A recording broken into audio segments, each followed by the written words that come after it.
प्रधानमंत्री मोदी जी का ये दूसरा कार्यकाल और उसका पहला साल। स्क्रिप्ट पर उनका पूरा नियंत्रण था, लेकिन बिना उनकी परमिशन के स्क्रिप्ट में एक नया किरदार आ गया जिसका नाम है कोरोना।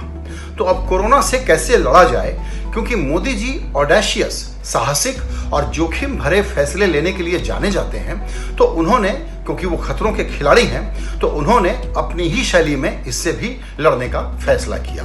तो देखिए उन्होंने क्या किया।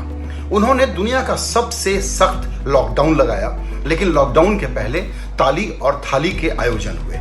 उसके बाद जब लोगों की राय एक तरफ थी कि आर्थिक बर्बादी से देश को कैसे बचाया जाए, तो सरकार ने एक पैकेज दिए 2 लाख करोड़ से कम, लेकिन गिनवाया 20 लाख करोड़ रुपए।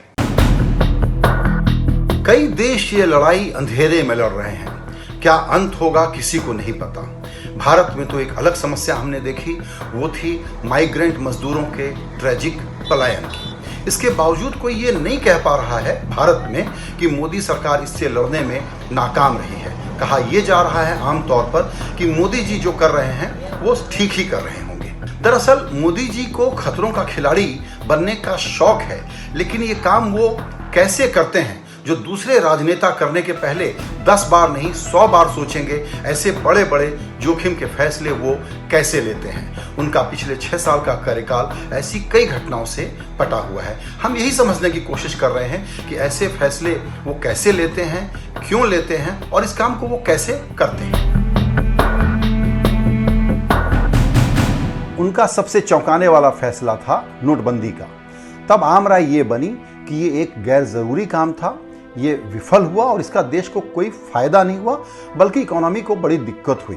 तब लोगों ने कहा कि अब इसकी विफलता के बाद आगे से मोदी जी कोई एडवेंचर करने के पहले कई बार सोचेंगे, लेकिन हुआ ठीक इसका उल्टा। उसके बाद वो एक बहुत ही जटिल जीएसटी लेकर के आए, जिसके बाद इकोनॉमी और बिगड़ गई। तब विपक्ष को लगा कि 2019 में जनता उनको सबक सिखाएगी, लेकिन हुआ इसका उल्टा। वो और भी बड़ी जीत के साथ वापस आए।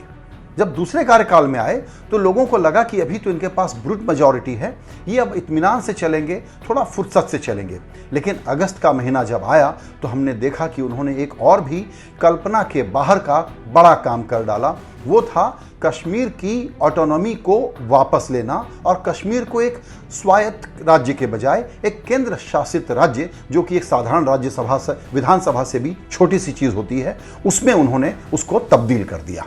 एक ऐसा लॉकडाउन वहां लगाया जो एक प्रकार से अंतहीन सिलसिला बना रहा। जो विरोधी थे राजनीतिक उनको उन्होंने बंद कर दिया, नजरबंद कर दिया। उन्होंने इतना बड़ा कदम उठाया कि इसके गंभीर अंतर्राष्ट्रीय परिणाम हो सकते थे। पाकिस्तान और खतरनाक ढंग से रिएक्ट कर सकता था। घाटी के लोगों का उग्र प्रतिकार सामने आ सकता था। लेकिन आज वहाँ के हालात अगर आप देखें तो कोई ये नहीं कह सकता, हालांकि वहाँ मुश्किलें बनी रह सकती हैं, लेकिन अब पुरानी यथास्थिति कभी बहाल होगी। दरअसल बीजेपी के बारे में हम लोग पहले एक थ्योरी डिस्कस करते थे। वो ये थी कि जब बीजेपी सत्ता के बाहर रहती है तो वो कम्युनल पार्टी रहती है, जब सत्ता में आ जाती है तो वो सेक्युलर हो जाती है। लेकिन दूसरे टर्म में हम लोगों ने क्या देखा? हमने ये देखा कि उनकी ध्रुवीकरण की फैक्ट्री से महिला तलाक बिल और उसके बाद नागरिकता कानून जैसे और भी बड़े बड़े प्रोडक्ट बाहर आए। मोदी सरकार की पोजीशन इस पर बड़ी साफ थी कि जो नागरिक बाहर से आएंगे उनको नागरिकता देने में सिर्फ मुसलमानों को अलग रखा जाएगा, हिंदू और दूसरे धर्म के लोगों को नागरिकता देने में तवज्जो दी जाएगी। इतना ही नहीं, गृह मंत्री ने तब साफ कहा था कि सरकार देश में एनआरसी भी लाएगी। धर्म के आधार पर नागरिकता देने के ये तरीके हमारी संविधान के मूल भावना के खिलाफ हैं। देश में सीएए और एनआरसी के खिलाफ बड़ा विरोध आंदोलन खड़ा हुआ। बवाल बढ़ा तो मोदी जी ने कहा कि एनआरसी पर अभी कोई बात ही नहीं हुई है। थोड़े बहुत सवाल उठे, लेकिन मोदी सरकार ने इन सब को भी हजम कर लिया। सार्वजनिक जीवन का कोई भी विषय हो, उसको ऑल अबाउट मोदी बना देना उनकी एक बड़ी खासियत है। अंतर्राष्ट्रीय संबंधों को भी किस तरह से उन्होंने मोदी मय कर दिया, इसकी एक से एक मिसाल है। 2014 में शपथ ग्रहण में सार्क के सारे नेताओं को उन्होंने बुला करके चौंकाया। उसके बाद मेडिसन स्क्वायर तो छोड़ दीजिए, जब ह्यूस्टन में हाउडी मोदी हुआ और उसके बदले में जब फरवरी के आखिरी हफ्ते में यहाँ पर नमस्ते ट्रंप का आयोजन हुआ, तो सूत्रधार इसके मोदी थे और ट्रंप उनके इशारों के, उनकी स्क्रिप्ट के हिसाब से परफॉर्म कर रहे थे। फरवरी के आखिरी हफ्ते में इस कार्यक्रम के बाद की विडंबना देखिए। ट्रंप अमेरिका लौट करके कोरोना के मिसमैनेजमेंट में फंस गए, लेकिन भारत में मोदी जी जिस प्रकार से कोरोना का मैनेजमेंट कर रहे हैं, कोई ये नहीं कह सकता कि भारत दुनिया के दूसरे देशों से बेहतर नहीं कर रहा है। हालांकि यहाँ पर बीमारी के आंकड़े आप जनसंख्या के मुताबिक कह सकते हैं कि अभी बढ़ते हुए भी कंट्रोल में है, लेकिन जो आर्थिक बर्बादी है उसकी बड़ी कीमत हम चुकाने जा रहे हैं। 12 से 14 करोड़ लोग बेरोजगार हैं। माइग्रेंट ट्रेजेडी ने हमारे एक बहुत अमानवीय चेहरे को सामने रख दिया है। उसके बावजूद उनके समर्थकों का कहना है कि मोदी जी की पॉपुलैरिटी यहाँ से और बढ़ी है। यहाँ पर भी मोदी जी को जो एक पर्सनल क्रेडिबिलिटी के नाते बेनिफिट ऑफ डाउट मिलता है वो मिल रहा है, और अब यहाँ से कहानी बदल रही है, जिसमें अब फोकस राज्यों ने कैसा किया, नगर पालिकाओं ने कैसा किया, लोगों ने, हमने और आपने कैसा किया, इस पर चला जाएगा और मोदी एक प्रकार से कोरोना प्रूफ रहेंगे। तो मोदी जी इतने ऑडेशियस क्यों हैं, वो इतने बड़े ग्रेट गैम्बलर क्यों हैं और उनका हर काम चौंका देने वाला क्यों होता है? दरअसल मोदी जी पॉलिटिक्स में कोई रूटीन कहानी लिखने के लिए नहीं आए हैं। उनके तौर तरीकों का बारीकी से अध्ययन किया जाए तो ये साफ हो जाता है कि इतिहास उन्हें कैसे याद करे, ये पहले से सोचकर उसका एक एक पैराग्राफ, एक एक पन्ना वो खुद लिखते हैं। इसमें हालात भी उनका पूरा साथ दे रहे हैं। भारत जैसे लोकतंत्र में किसी भी सरकार के विरोध और उसकी आलोचना के लिए पूरी गुंजाइश रहती है, लेकिन इस वक्त का जो विपक्ष है, इस वक्त का जो मीडिया है, वो इस काम को ठीक से नहीं कर पा रहा।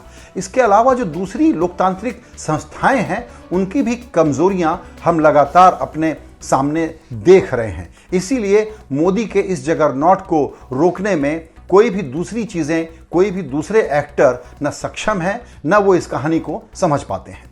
ऐसे दर्जनों प्रसंग याद किए जा सकते हैं जहां मोदी जी का विरोध हो सकता था, लेकिन ये मुद्दे टिक नहीं पाए।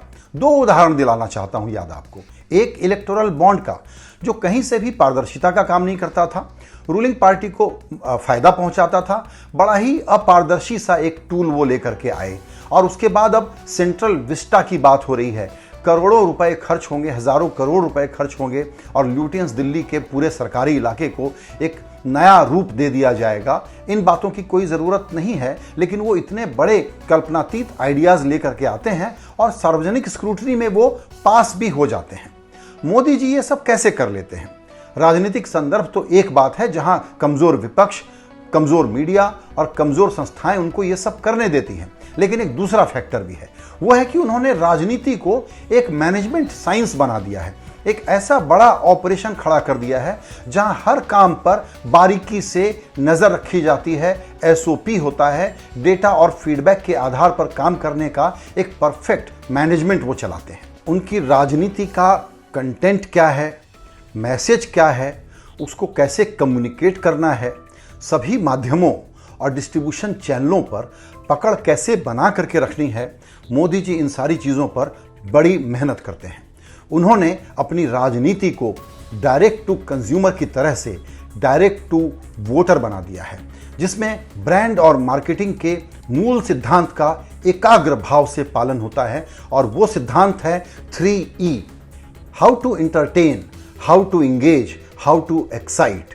इंटरटेन, इंगेज और एक्साइट, इस पर पूरी मेहनत की जाती है। युद्ध के मैदान में अगर किसी कमांडर के पास जीत का ऐसा तगड़ा ट्रैक रिकॉर्ड हो और हाथ में इतना कंट्रोल हो, तो मुझे इस बात पर कोई शक नहीं कि कोरोना काल के बाद जब हम नई दुनिया को समझने की कोशिश ही कर रहे होंगे, तब तक हम देखेंगे कि खतरों का ये खिलाड़ी किसी नई स्क्रिप्ट के साथ लोगों को रोमांचित करने के लिए कोई नई कहानी लेकर के सामने आ जाएगा। आत्मनिर्भर भारत शायद उसका एक स्टार्टिंग पॉइंट है, राष्ट्रवाद का लॉजिकल नेक्स्ट लेवल है। और ये भी याद दिला दूं कि 2019 की शानदार जीत के बाद मोदी जी ने अपने पहले भाषण में क्या कहा था। उन्होंने कहा था कि अब वक्त आ गया है जब नागरिकों के अधिकारों की बात नहीं, कर्तव्यों की भी बात होनी चाहिए। भारत में कोई ये नेता कहे, ये भी एक ऑडेशियस काम है। इसीलिए इस थीम पर नजर रखिएगा। मोदी जी ने हमारे और आपके लिए होमवर्क दे दिया है। राष्ट्रवादी आत्मनिर्भरता में नागरिकों का हमारा आपका कर्तव्य।